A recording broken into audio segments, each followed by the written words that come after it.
Perfect. So I'll start by reading Opeoluwa's bio. Opeoluwa Adewale is a PhD candidate at the Johns Hopkins Bloomberg School of Public Health. His research revolves around infectious diseases, host pathogen interaction, and public health. Prior to pursuing his PhD at the Johns Hopkins, he graduated from the Redeemers University as the best graduating student with a first-class degree in microbiology. While in high school, he also represented his country at several international competitions, and this include the prestigious International Biology Olympiad on 2 occasions. He is passionate about community and nation building through youth empowerment because he believes that the youth is the strength of every society. He achieves this through motivational social media posts and mentoring students through their academic careers. His goal is to work in a position where he can apply his skill sets and knowledge for scientific advancement and to raise the next generation of scientists in undeserved communities. Thank you so much, Opeoluwa, and yeah, ready when you're ready. Okay. Thank you so much, Ruth. Please bear with me. I'm currently in the lab. I've been in the lab for more than 24 hours now. So, and it's very timely because I'm also to talk about my scientific journey. So, this just basically shows that I'm still embarking on that journey as we speak. All right. So, thank you so much, Ruth, once again for your kind introduction. And thank you for the invitation. I always jump on any opportunity that I get to talk with upcoming generation of particularly African students and scientists. All right, so today I'll be giving like a presentation on my scientific journey, and also like trying to pick out some lessons that I think might be helpful for those of us who are like coming, particularly some of us who are undergraduate students, and those who are maybe currently graduate students who are thinking of applying to schools abroad, thinking of pursuing that big academic dream. So I think this presentation, I hope, trusting God, that to be very helpful. All right. So quickly about me, I will still be like explaining each of these separately, but just like a rough summary of my journey so far. Just to also corroborate what Ruth just read from my bio. So I completed my bachelor's in Nigeria, in arguably the best university in the world, Redeemers University, studied microbiology. Then I did some research at the African Center of Excellence for the Disease of Infectious Diseases, and currently I'm at Johns Hopkins. I'm a second-year PhD student. So let me break it down one by one. So, sorry. So, like I said earlier, my bachelor's was in microbiology at the Redeemers University, where by the grace of God, I was privileged to graduate as the best student. But most times when I say this story, people only focus on the fact that the end result of my 4 years. Many people are unaware of the backstory. For those of us who might be active on LinkedIn, I put out a post yesterday, still trying to advertise this program, and I gave like a snippet about my journey before, before all the things that Ruth mentioned in my bio. Now, throughout my primary school education, I was labeled as an average and slightly below average student. I was just average, nothing special. It's not as though I was unserious, but there wasn't anything special in any way. It wasn't until, let me just tell you the story. In fact, there was a time when, to show you how bad it was, I think I was in primary 4. My teacher asked a question to the class. She said, the question she asked was, what is the definition of matter? Now, if you took primary school science or secondary school science, we called it integrated science in secondary school and basic science in primary school. The definition of matter is anything that has weight and occupies space. So, as a from a four student, I raised up my hand. The class was very silent. I'm sure they might have been wondering, of all the people to respond to that question, why will Ope be the one to respond to the question? So I raised up my hand, and then she beckoned on me to respond, and I said, "Make sure you don't laugh." Anyway, it's good. I can't see your faces. I don't know if you're laughing on it. I said, "Matter is when someone should ask you, what is the matter?" My teacher, my teacher was afraid. She laughed, but the kind of laughter was, there was some fear, in the tone of the laughter. She was afraid. She was concerned. She was concerned. And look at me. I was so confident. I was even arguing with her that you're wrong. The matter is when someone should ask, what is the matter? I'm correct. I'm correct. That's to show you how bad it was for me as a student. So it wasn't until when I got to secondary school, and for me, my salvation story is a very important part of my scientific journey, because it was when I really gave my life to Christ properly. That was when, a lot of things happened, and I was able to win National Biology Olympiad. But I think the most important lesson from my pre-bachelor story is that I found my spark. And I hope that through this presentation that many of you will be able to, to find your spark. You would identify the importance of finding your spark, and then you embark on a journey first, because there is the preparation before you actually embark on these actual scientific journeys. You have to find your spark. If you don't find your spark, a PhD will be difficult. If you don't find your spark, you'll be. I've spent like more than 24 hours in the lab now as we speak. So if I didn't have my spark, I probably wouldn't be able to. Probably would not have been able to sacrifice that amount of time in the lab.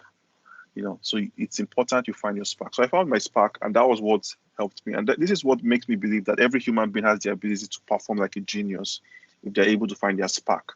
I think it was Pablo Picasso that said that every child is born an artist, but not every child becomes an artist. And I would also like rephrase that to say that every child is born a genius, but not every child becomes a genius. There's so many factors that sort of like prevent us from operating at that genius level. But if you find your spark, it catalyzes you and enables you to just move with that momentum throughout life. So I'm still moving with the same momentum that I started with when I found my spark as a teenager. Yeah. So my bachelor's, this is like some articles that were written about the accolades against all odds, graduating as the best student. Then this one, obviously, this explains the kind of lifestyle I lived when I was in Nigeria. But obviously, now I'm a little bit more open, more lenient, because obviously one has to get married, so you can't always keep avoiding, ladies when you have to give tutorials. Okay.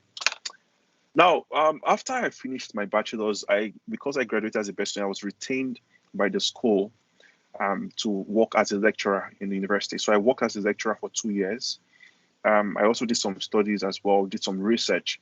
So I worked at the African Center of Excellence for Genomics of Infectious Disease. I believe Ruth should know about HGD. I hope so. So HGD is a World Bank funded African Center of Excellence, and it conducts at HGD we conduct research that's focused on genomics of infectious diseases. So I worked on Lassa virus. I worked on studying integrating metagenomic and transcriptomic profile of Lassa positive patients. It was really cool. So then after that, so I spent about 2 years there. After that, not in that same time frame, I then got the opportunity to study to take a training in computational genomics at the Cold Spring Harbor Laboratory. It was a great experience. That was a 1-week training.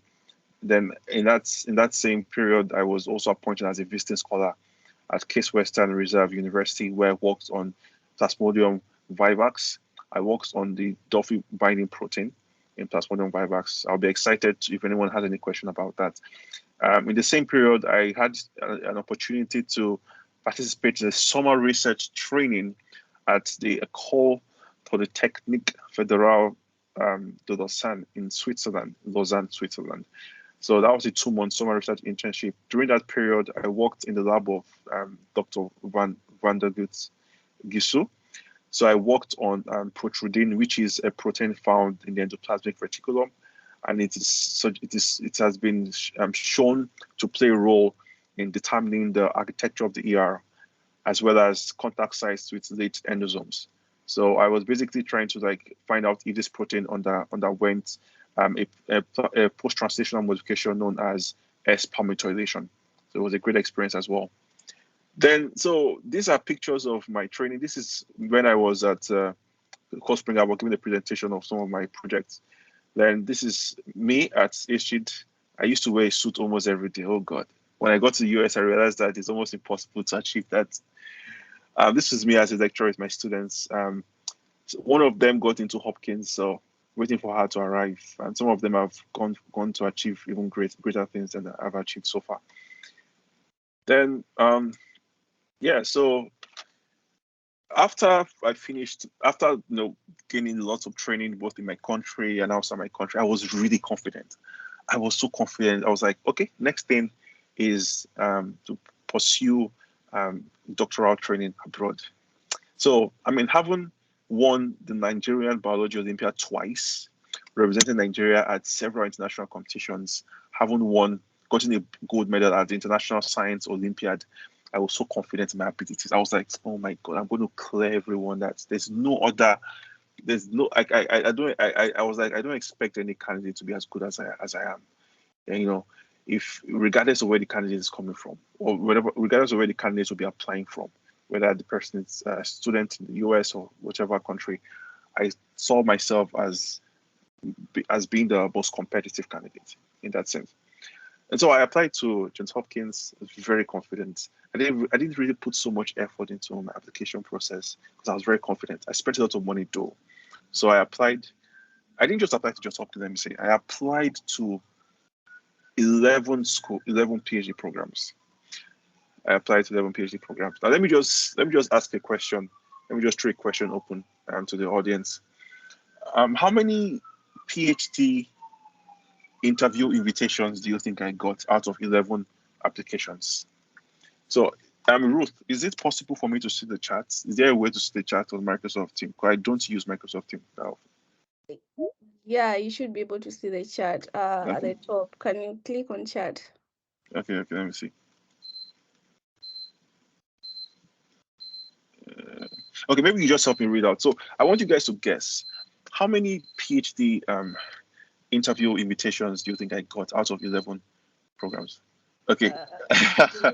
Oh my God, people are saying 0. I thought you guys loved me. That's Johns Hopkins now. It can't be 0. Okay, 2, 6. Okay. 1. Okay, so okay. Probably 10. Oh wow. I wish I need to get the phone number of the person who said 10. That person is truly my friend. Okay, now just give me like 1 minute. I just want to don't worry, I will just leave it. You can be hearing, I think you might be hearing an alarm. Let me just switch off the alarm. All right. Yeah, for those hearing us, okay, he's back. All right, so I could see 0, 1, 10, 6.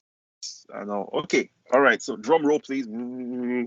I received 0 invitations. 0? Yes, I'm sure you're surprised yourself. I received 0 invitations. 0. I mean, some schools rejected me so much that they didn't even bother to send me a rejection letter. I had to investigate to find out that I was rejected. So when I got the rejection letter from Johns Hopkins, oh my God. I remember vividly we were having a staff prayer meeting in school. I received a rejection from Johns Hopkins. Someone said I can read it. Yes, thank you, brother. Thank you, sister.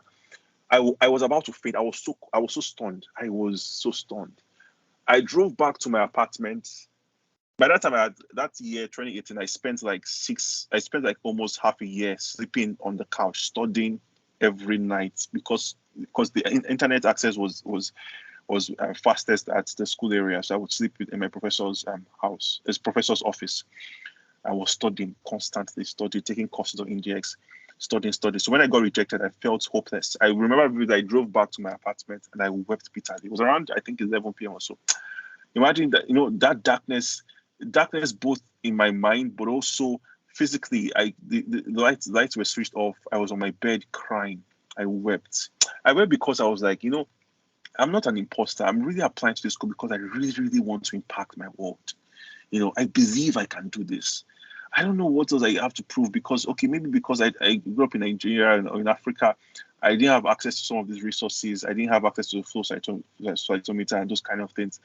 So, but I knew within myself that I could really perform. I knew this stuff. I knew I had put in the effort. And I didn't even have a chance. I didn't even get a chance to be interviewed.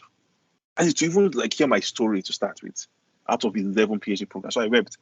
And I was weeping. I was also, I'm a believer. So I was worshiping. I was singing songs. Lord, I still bless you. Oh, man, it was painful. It was painful. I wept. And,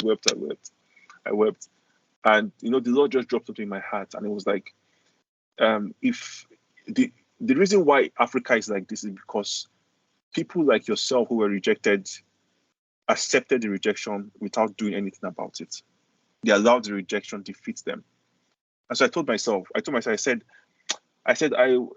that if it means that I have to study like a madman, I will study like a madman. If it means that I have to pursue my dreams like a madman, I will pursue my dreams like a madman. There's something about a madman. It says that a madman will function optimally under suboptimal conditions.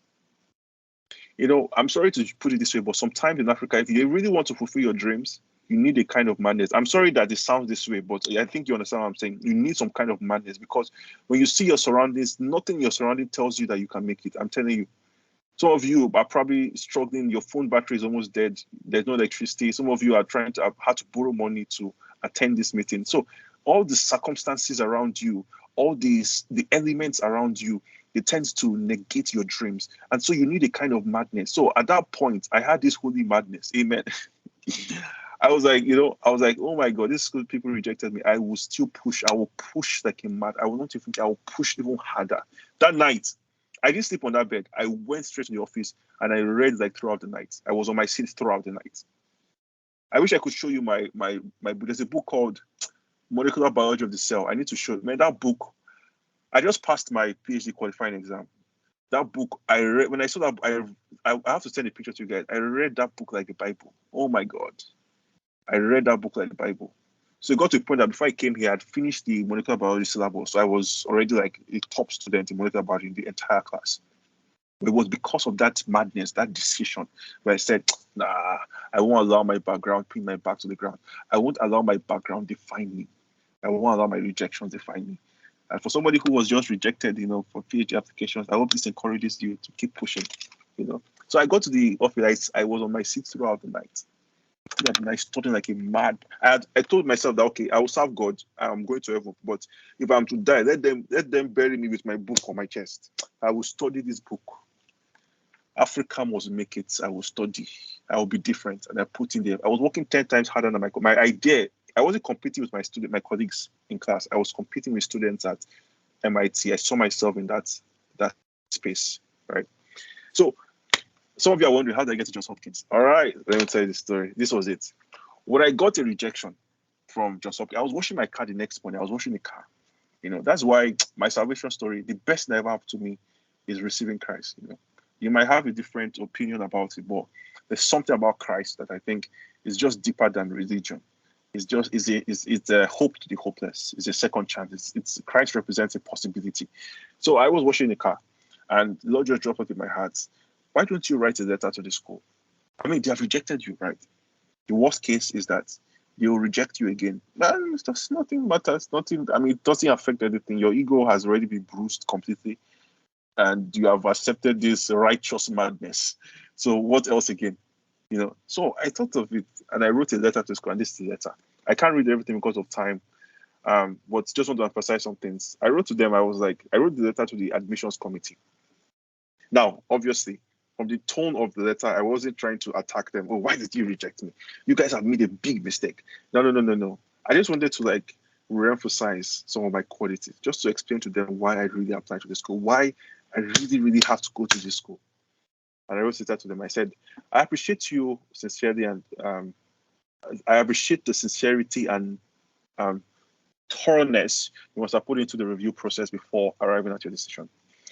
I respect your decision, and I can understand that such a prestigious PhD training program as a PhD would have attracted applications from many exceptional candidates. However, now listen, I would like to explain in greater detail why I decided to apply to the School of Public Health. Then I gave this introduction. The whole continent of Africa remains in darkness, and the lives of millions are threatened by avoidable deaths, mainly because their minds are plagued with ignorance. I believe quality education is the real aid that Africa needs. Africa has been known to harbor many disease outbreaks, which could have easily been avoided if the people had been given proper education. So I said ignorance has claimed the lives of more people in Africa than infectious diseases and terrorism combined. So I wrote a couple of things. I want to just get to some very important things. I look at this one. I said, I know that I may not have had the best of research experiences, considering that such opportunities were not made available for students in my country. So I mentioned here that nevertheless, I went out of my comfort zone and applied to some top institutions to gain some experience.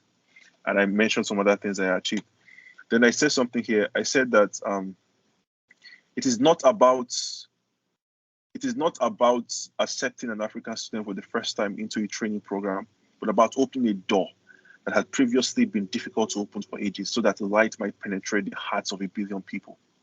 I said we have waited too long for this to happen in Africa. And this was why I left my comfort zone to visit Johns Hopkins when I came here initially. And I wrote here, I said that, I said, I believe this school has the key which could lead to the salvation of not just millions, but in this case, billions. I said, besides, I might not have the backing of a powerful credential to support my case when compared with that of other applicants. But what I have is a powerful dream, which I believe can reshape the destiny of a whole continent. This letter is it touches me deeply because I know when I was writing this letter, tears were flowing down my eyes. I think I can remember exactly that moment.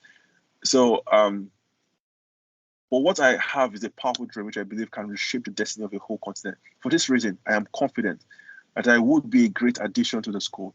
And my conviction is supported by a quote from Eleanor Roosevelt, which says that the future belongs to those who believe in the beauty of their dreams. I can as well assert that the future belongs to me because I believe in the beauty of my dreams. This future is beyond the 5 years of a PhD program, but spans the length of my life, of one's lifetime. So I said, basically, listen to this. I have a dream, and I am prepared to live for it, and if need be, maybe to die for it. So, this is the letter I wrote to the school, basically. And one thing I can take you can take home from the letter is that, if you don't have a dream that you are willing to die for, you will not be able to live for that dream as optimally as you ought to. Until you get to a point where that dream you are willing to die for it. That is, you have such a desire that is stronger than death or any obstacle that might come your way. You might not be able to live for it optimally. And let me tell you something. In Africa, this is the mindset that is required for you to live for your dreams, considering the obstacles that we face as African students every single day. So I wrote this letter to the school. I sent this letter to the school. Cut a long story short, the school sent me a letter that you have been accepted, but I was accepted into the master's program. So I did a master's first. And then after that, I applied to the PhD program and then got into the PhD program. So this is me in my lab. I wish I could show you around my lab, but it's basically the same thing. This is my lab here where I work on malaria. I was featured by the school for a video advertisement where I was also able to share my story. And then recently, I passed my PhD qualifying exam. So thanks be to God, I'm now a PhD candidate. All right, so to cut the long story short. Now, for the remaining time I have like, I think 8 minutes. I just want to talk to you guys about how you can position yourself for global dominance through my story. I've shared my story thus far and everything. I really want to see how I can inspire you to position yourself, not just to, in Africa, we have this mindset of, let me just survive. If I can just manage, let me just survive. Let's just get something. No, we need to renew our minds and have the mindset of dominance, of conquering our territories, of not just surviving, but in this case, thriving. So this is how you can position yourself. Now, first of all, this is this reality, right? Now, in terms of like global distribution of epidemic preparedness, we just came out of a pandemic, COVID-19 pandemic. Now you see that Africa has the lowest epidemic preparedness, right? As compared to like other countries, um, as compared to like other countries, more developed countries like in North America, in the US, for example. But now, when we now ask the question about the global burden of diseases, most of the deadliest diseases are found in this same place, in this same location that has the lowest epidemic preparedness. Now you see, based on distribution of countries according to like first world, second world, and third world country, you see that the third world countries are all within Africa. Majority of them are in Africa, right? So these are not adding up, right? These are not adding up. Obviously, we should be the ones who are more prepared because we have majority of the problems, but things are not adding up. So this basically sets the stage as to why we have to pursue our dreams, why we have to pursue global dominance, not just surviving but thriving, because your continent needs you. Because there is a guy in the slums of Kenya, in the slums of Uganda, who needs you to not give up, who needs you to pursue your dreams. And so you do not have the luxury of giving up. We don't have the luxury of giving up. Other people can have the luxury and just drop out of school. We don't have that luxury because of this situation. Okay, moving forward. Now, the first thing, I have 3 points quickly. I'll just talk about them quickly. The first thing is invest in yourself. Invest in yourself. Please, it will be very helpful if everyone is muted so that we don't have like a lot of feedback. So please, can we all try to mute ourselves? Very helpful. Thank you very much.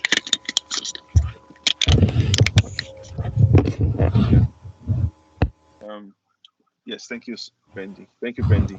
Please mute yourself, Bendy. So invest in yourself. Now, as an undergraduate student who wants to pursue a career in science, in the sciences and all, and you have this dream of, oh, just to be able to is at Oxford University. Oh, I want to go to the University of Oxford. I want to go to Cambridge. I want to go to Harvard. Great. But there are steps. The first thing is you have to invest in yourself. How do you invest in yourself? Now, one of the things I'll tell you is that I'll give you some tips, right, that would really help you to actually like take actionable steps. One is that as a student in Africa who wants to embark on these great things, make the best use of the internet. Now, what the internet does is that the internet bridges the gap, the opportunity gap, and the information gap. Because when you bridge the information gap, you can also then, in extension, bridge the opportunity gap. Because one thing that limits access to opportunities is access to information. So make the best. You learn how to use the internet to your advantage. How do you use the internet to your advantage? Take online courses. Take online courses to supplement what you already have, right? Take advanced courses, put them on your LinkedIn. Professors might see that, or recruiters might see that, and that's sets you up for something great. Acquired skills of the future. What I mean by the fourth industrial revolution, I'm referring to artificial intelligence. So if you're a student in computer sciences or whatever, see how you can incorporate artificial intelligence to what you are doing, because it makes you more valuable in the markets, right? So if you're applying for a position, whatever you have, when you have those skills, the skills of the future, it makes you more valuable. Then expose yourself by attending conferences.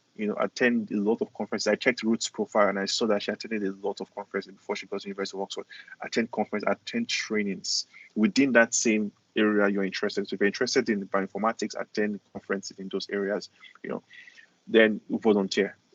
If you want to volunteer for virtual internships, reach out to a professor and tell the professor that, sir, I would like to see if I can intern with you for free. I'm interested in your research, blah, blah, blah, blah, blah. But even within your country, wherever you are, volunteer. Don't be so money conscious. Money will come, but invest in yourself first. Volunteer, work in a lab, gain at least 2 years or 1 year of research experience before you then pursue applying for PhD programs, for those who are applying for PhD programs. Then second thing is engage yourself. Now, engaging yourself involves you exercising yourself. That is, It's just like the same thing as how would I explain it? Okay, it's like when you go to the gym, for example. When you go to the gym, what you do by the heavy lifting and those kind of things, that's what's referred to as engaging yourself or exercising yourself. Now you use yourself, see yourself as a tool. You understand? And you utilize that tool. Like for example, if you have a sickle, that tool, the sickle represents yourself, and by the farmer, which is basically you, um, utilizing that sickle on the farmland. That's what it means by you engaging yourself, utilizing, exercising yourself. Now, how do you do that? Now, first of all, be solution conscious, not problem conscious. I know there are lots of problems in Africa, right? But if we approach our problems with a problem with problem consciousness, we won't be able to provide solutions, and we won't be able to make progress. So be solution conscious in the sense that be be a possibility addict. See possibilities in your continent, see possibilities how you can create solutions. It's through this way, when you are able to see problems in the light of a solution, that you can even be able to craft out a powerful research project, research problem statement, those kind of things, and then you can start publishing a lot of things if you have this mindset. So, and then master your coursework. So like I said, by taking online courses and watching YouTube videos, engaging yourself, you know, going the extra mile, pursuing mastery, not just to survive, not just to be an average student. Because the one quote I want you to know is that the difference between the extraordinary and the ordinary is just one word, just the prefix, which is extra. And the extra in this case refers to you going the extra mile, putting in the extra effort, mastering your courses. Not just when it's molecular biology, not just wanting to get an A. You want to get a universal A, an A that will stand in India, an A that will stand in the US, in MIT, in Harvard. A universal A, that should be your pursuit, mastery. Look at how to apply your coursework to solve your problems. I've already mentioned that.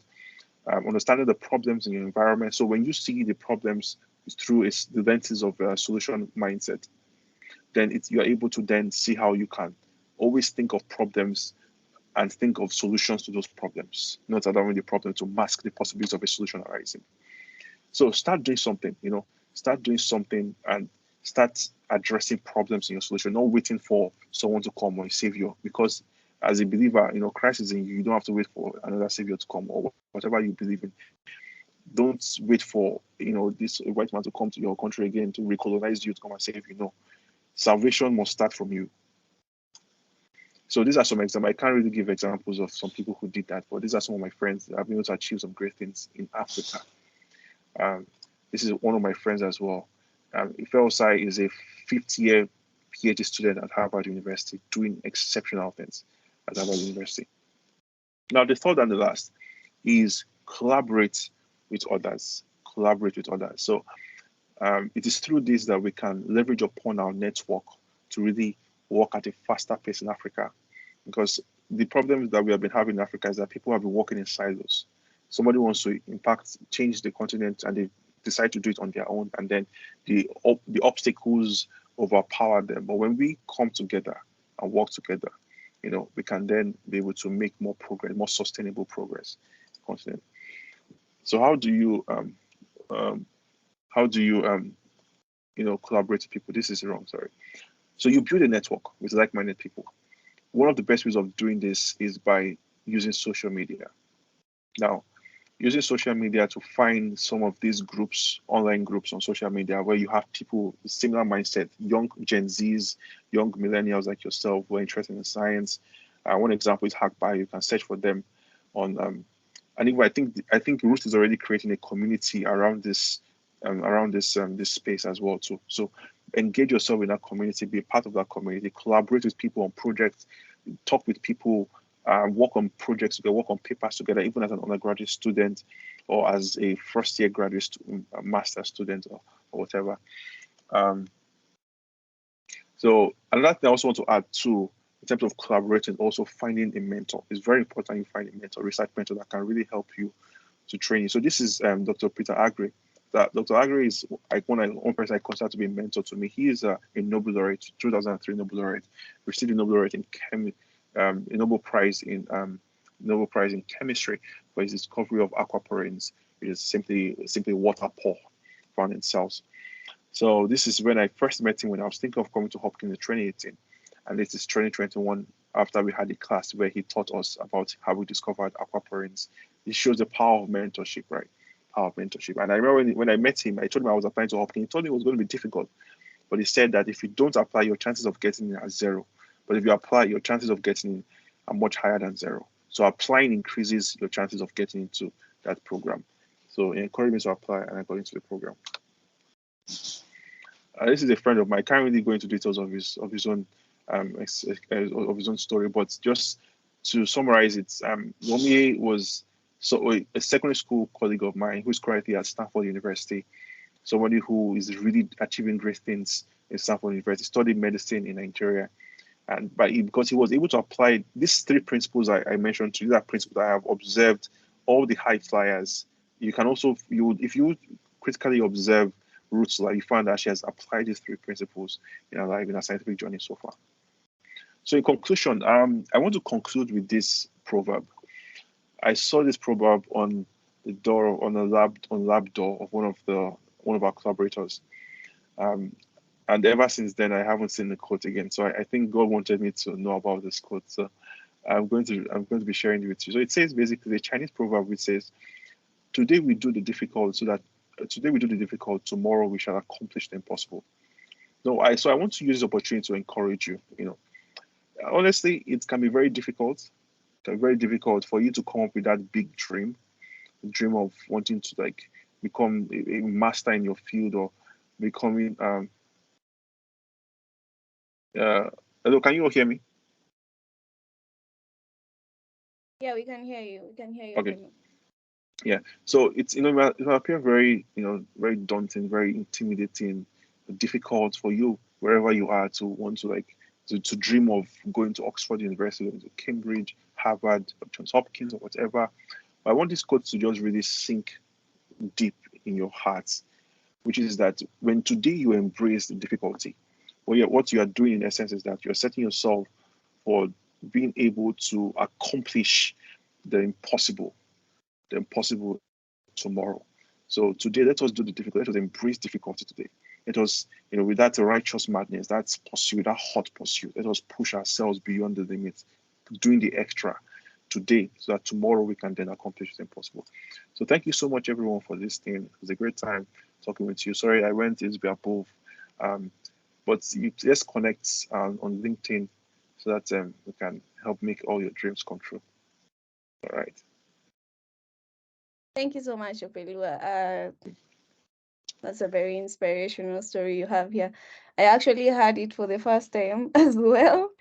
And I'm just intrigued by how you refused to give up and writing back to the admissions committee. I've never heard about that. I mean, this is my first time hearing that.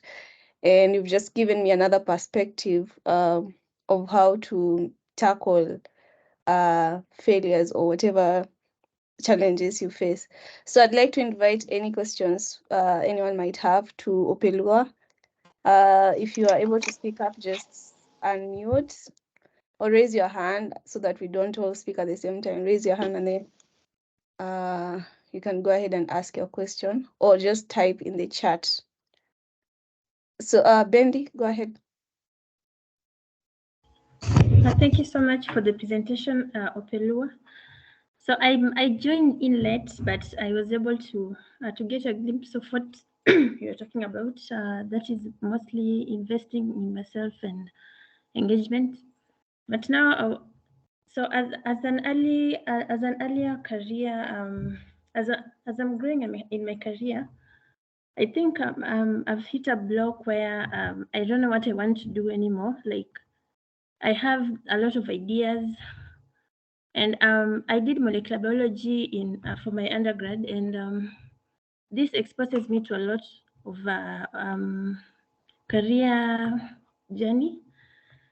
But my main one is doing research, and so far I haven't been able to settle on what I want really, because on one hand I want to major in public health because I really love to I consider myself as a problem solver, and in another place I want to major in research.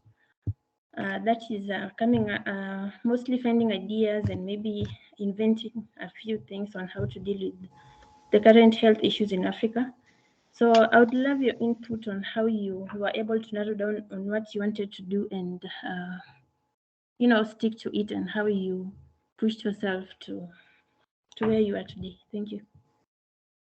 Thank you very much, Bendy. Bendy, where are you joining us from? Pardon? Where are you joining us from? What country are you? Oh, I'm from Kenya. Kenya. Okay, beautiful. Thank you. Yeah. That's a great question. What I would tell you is this. First of all, like I said earlier, finding your spark is very essential for you to be successful on this journey.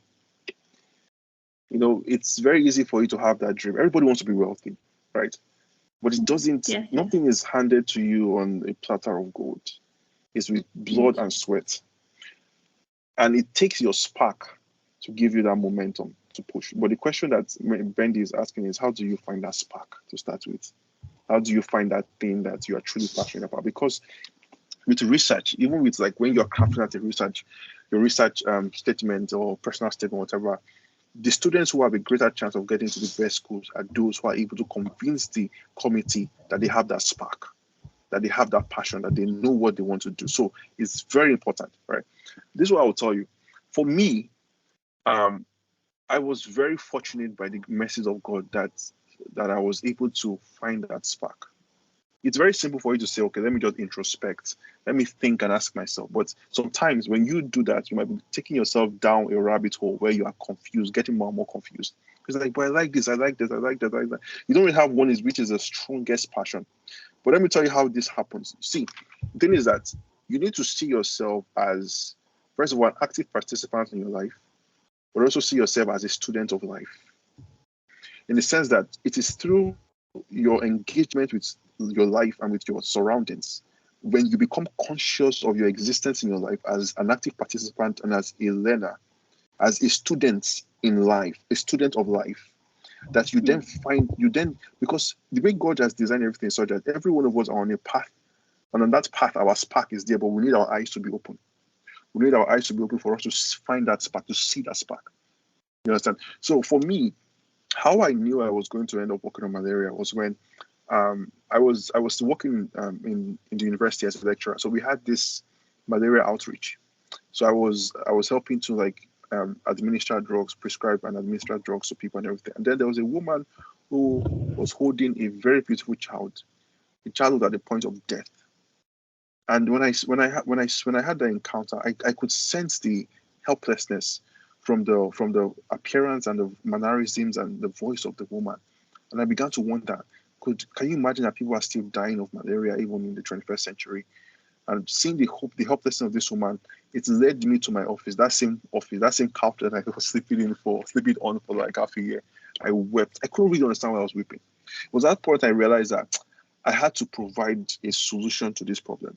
It became so strong. I had other things that was interesting. I was like, oh, biotech, everything. But when I saw that, when I became an active participant, when I became a student of life, when I began to consciously live through life, observing to see where my spark will find me around my surroundings, because your spark is within your surroundings, right? It's within your surroundings. So when I had that encounter with my spark, that was when I knew that okay, I had to pursue a PhD in this particular field, right? So what I'm saying in a sense is that become a student of life, where you are consciously observing, walking through life, not just living life and just your surround every single thing you're surrounding. Now I was saying, be solution conscious, right? Every single thing, find the problems in your surrounding, but view the problems with a solution mindset. You get what I'm saying? In the process of doing it, one of those problems will grip your heart stronger than others. Because the thing is that about finding your spark too is looking for you. Your spark too is looking for you. So your spark would cleave onto you with a strong grip. And then that's how you find your spark. But you have to engage with your surroundings. You have to engage through that. Be an active, don't be a spectator in life. Be an active participant in your life. And one of those things, one of those problems that you're interested in will cleave strongest to you. And that's how you know It's going to be as if you deny that connection, as if you are denying your existence. When you get to that point, then you have found your spark. Do you get what I'm saying, Bendy? Yes, I get it. Thank you. Beautiful, beautiful, beautiful. Yeah. And Bendy, if we can keep in touch on LinkedIn, if you set me up on LinkedIn, chat with me and we can connect. I like helping people like you. Yeah. Yeah. Okay, thank you. Yeah, and this goes to everyone else. Opeoluwa does a lot of graduate applications mentorship. So all these questions you might have around applying to graduate schools abroad, and things like how do I write to a supervisor, how do I find a school, whatever questions you might have, you can reach out to him. He said you can reach out, right, Opeoluwa? Oh, for sure, for sure. I love helping people. Yeah, you can reach out to him, and be intentional in as much as you're reaching out to him. Be intentional about what you want, so that he's also not putting in a lot of effort while you're not interested. Yeah. So I think we'll take one other question from Natasha.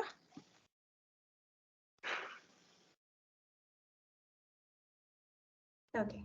Hi, everyone. Thank you so much for that presentation. It was wonderful. It was very motivational.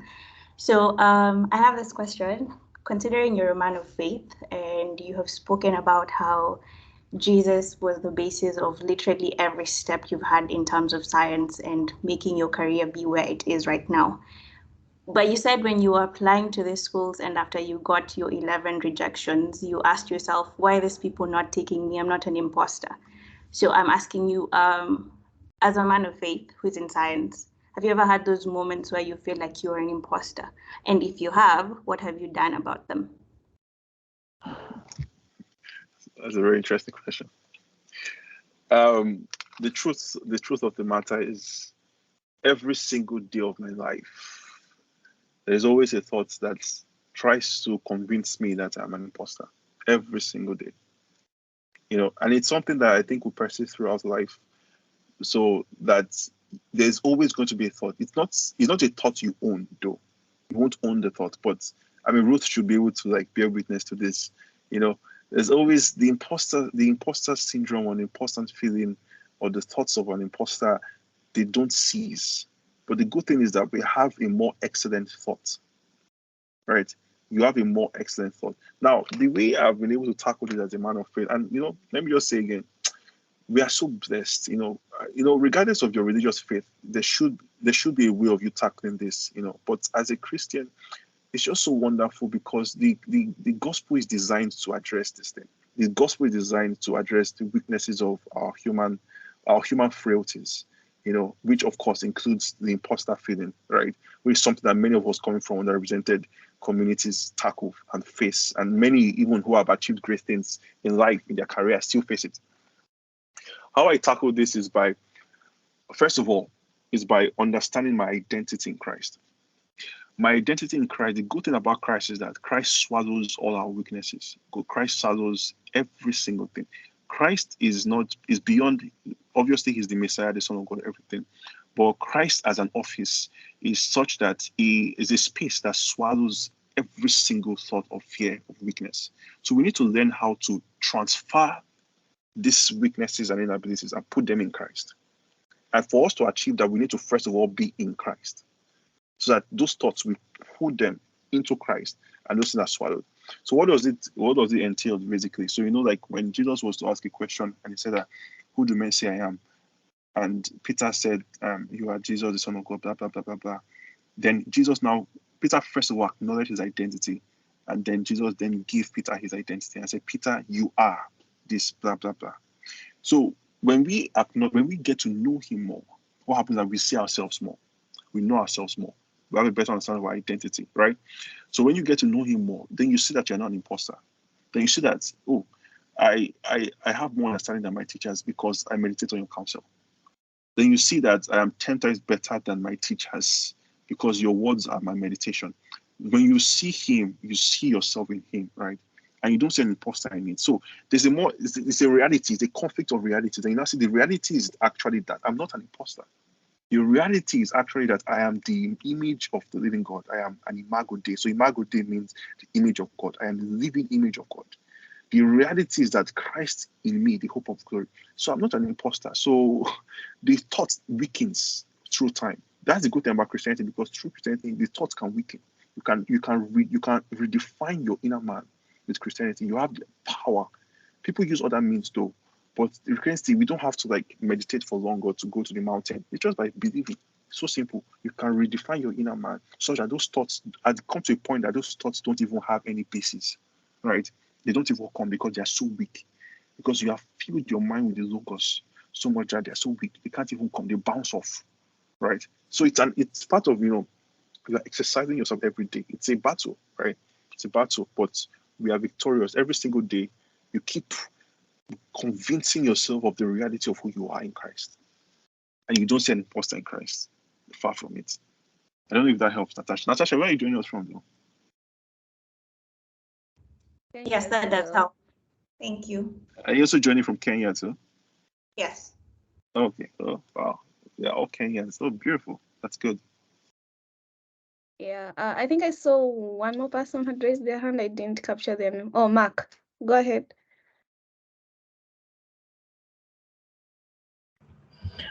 Thanks for that wonderful discussion.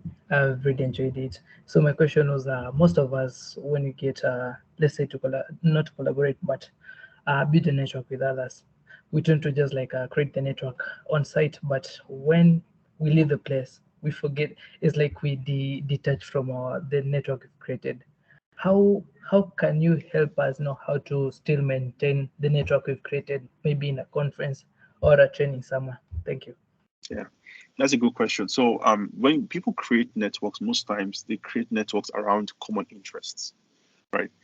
And they think that by maintaining the common interests, they can maintain the network. It doesn't really function like that, right?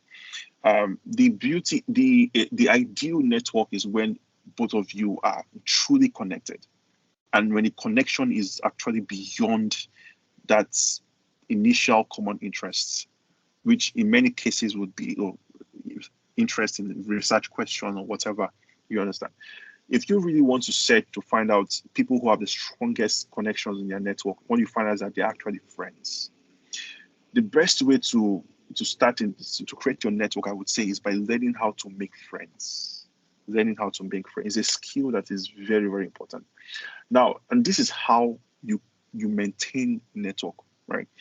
When you have learned how to make friends, and when a person has become your friend, what usually happens is that it naturally flows. It naturally flows. When you first of all learn how to become friendly, and then you know how to make friends, it naturally flows. You just find yourself discussing with the person. And in times when it appears as though you have not been able to talk so often with the person because of time difference, or because you don't really the person, you're trying to make the person as your friend, but the person is not naturally flowing, but you really have to have this person as part of your network. Then that is when you have to now put in the effort to connect, to maintain the connection. You understand? By following up. You understand? So, like, for example, you can say, every week I must check on this person. And when you check on this person, don't check on the person because of that primary like research interest that you guys share or whatever. Just check on the person randomly. Oh, I just wanted to send you, how are you doing? Or if there's something worth celebrating. Oh, I saw your post about this, congratulations. I always knew you could make it.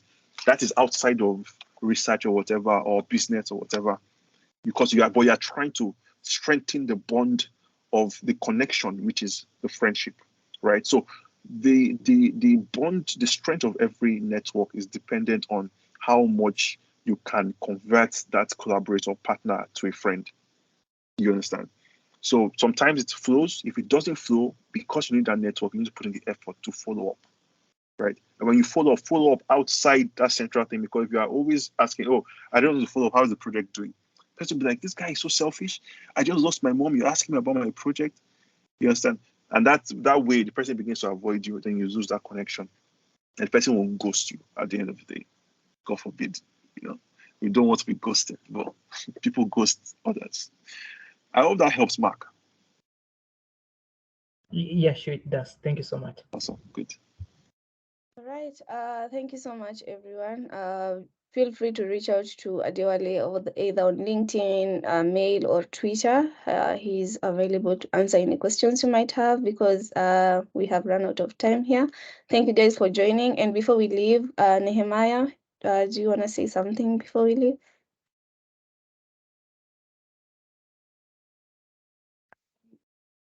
I would like to thank Opeoluwa for honoring our invite and for the, I don't know even if to say, a very spiritually uplifting story. So, and experience. I believe we have gained a lot and much from your sharing, and our community, which we are coming together, we won't fail to reach out to you over and over again, and also for you to be part of our community of building an army who are problem solvers in the global south. Thank you so much. Yeah, thank you so much. All right, bye. Cheers.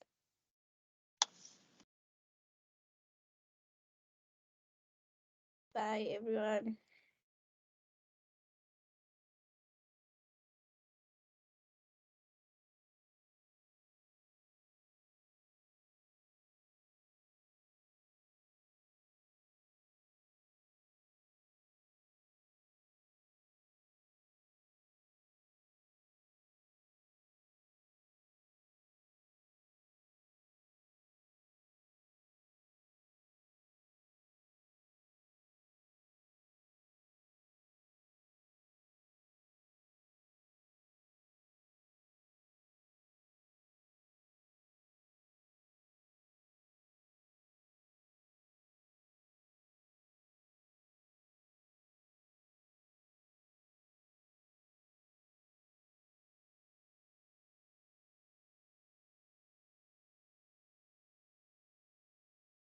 Nehemiah.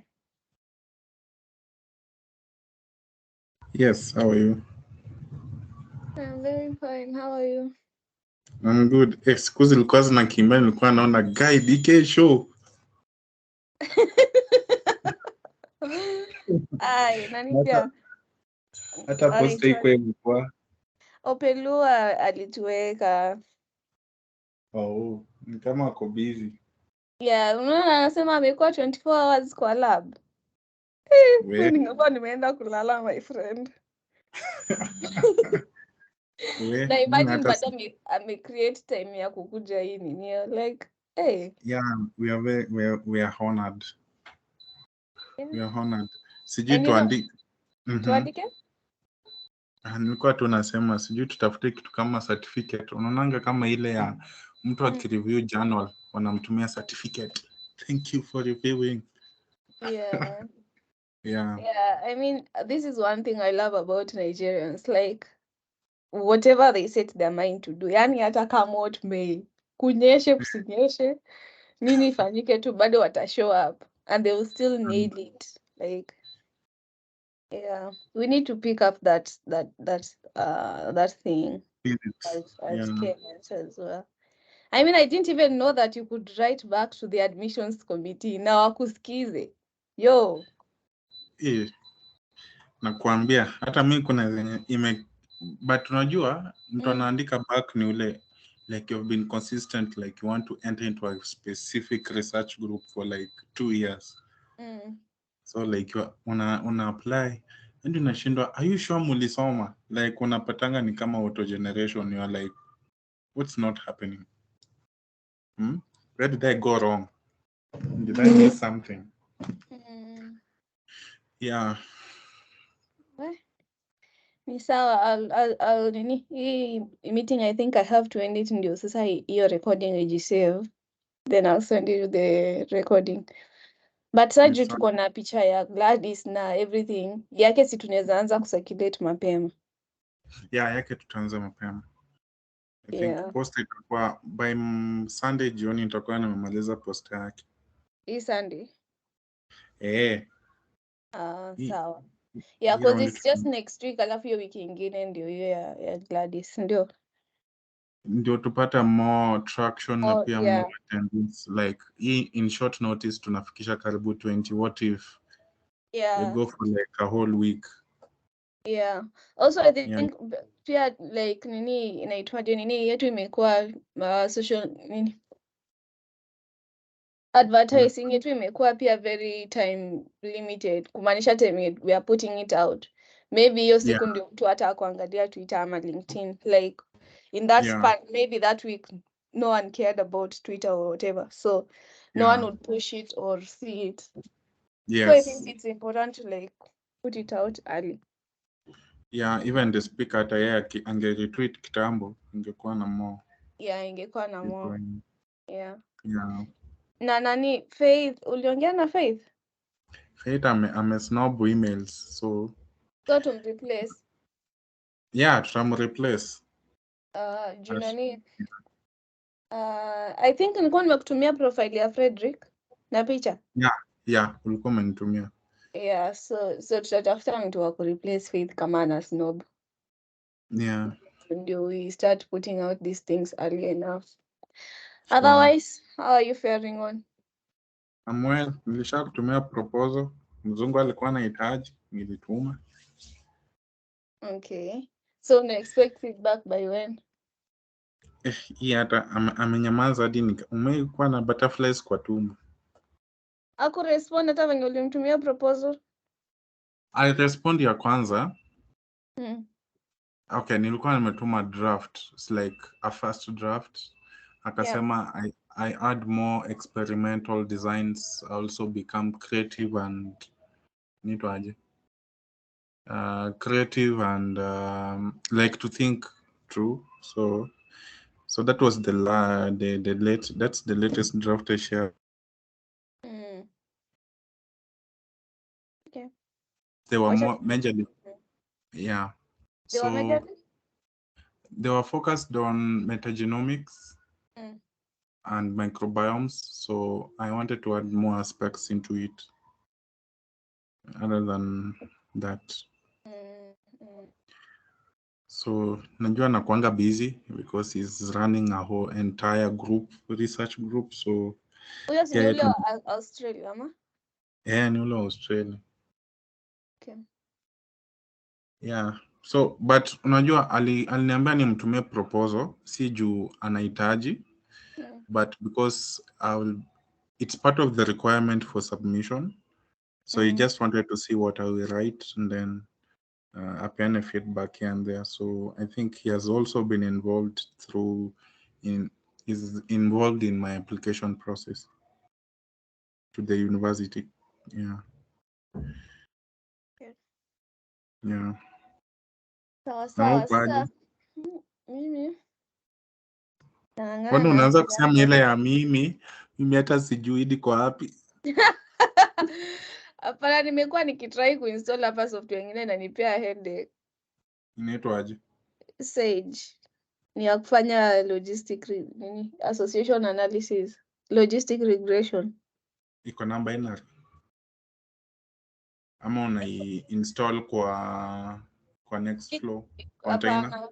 So iko na container but apparently sina space enough ya kupull hiyo container, but pia kuna other steps yenye unaweza install of which hizo steps zina fail. So I'm trying to figure out where the issue is. Iko na binaries, like binary files? Hapana, they just like provide steps. I wanna like I wanna GitHub repo like mahali wanakuambia this is one of the binary files of Sage. So they have a GitHub repo, but now from their steps you have to install the environment, the corner environment. Then from that you build up the binary files. Yeah. But wacha try tena, wacha nione kama itamaliza, ina run bado. Wacha nione kama itawaka. Sawa. Kikata unitumie. Kuna shortcut nilipatanga nikipata binary files natumia hizo. Sawa, ikikata nitakushow.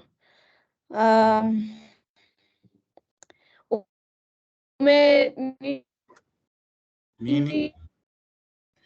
Unakatika ama mimi ndo nakatika? Amesema. like ulikuwa una tweet hizi akiongea ama? Ndio nataka ukimaliza tu hivi niziachilie ziingie hapo kwa system. Utaziona tu ukikata simu hivi utaziona in less than 5 minutes. Sawa, hii recording ikisave nitakutumia. Sawa. All right, cheers. Bye. Bye.